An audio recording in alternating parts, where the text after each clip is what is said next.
Capricorn, hi, this is your November sneak peek. Let's see what does the November month holds for us in its bag. It's a weekly reading, sort of a weekly guidance that it's a very general reading, so do not consider it as the the ultimate thing, but it's a general overview that what are the 4 weeks of November going to hold for you.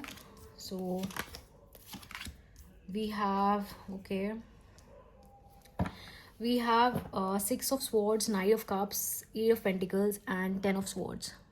So Capricorn, you first of all you might be dealing with Aquarius sign or a water sign, Pisces, Scorpio, Cancer, or you might be dealing with a Virgo or Gemini as well.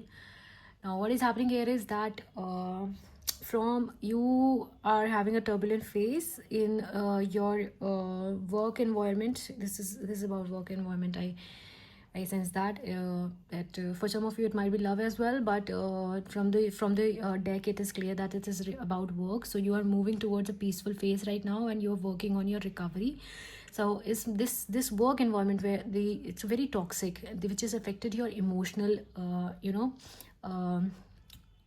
it has affected you emotionally, so you're trying to recover from them, and you are actually trying to move away from it so that you can have a better approach towards life, towards love, towards yourself. And I can see that some of you might be ending a job in order to work for something that you desired for a very long time, and is something, a profession that you were very passionate about. For some of you it might be a relationship on which you want to work, and that is why you're taking a break from everything and trying to work on that relationship. Okay.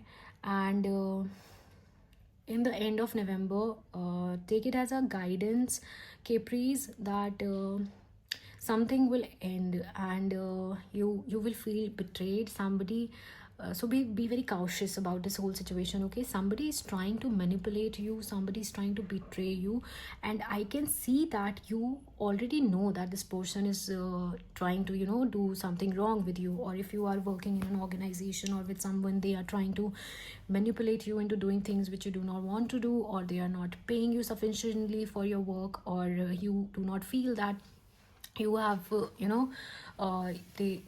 pay that you're getting is not justifying the work that you're doing. So in the end of November, I can see that you have this realization that you have been betrayed, and you are going to end this thing. And this ending will be painful, but understand this thing, that it's a time when you are getting the clarity about situation. So take it in a positive way. Okay, Capricorn, all the best.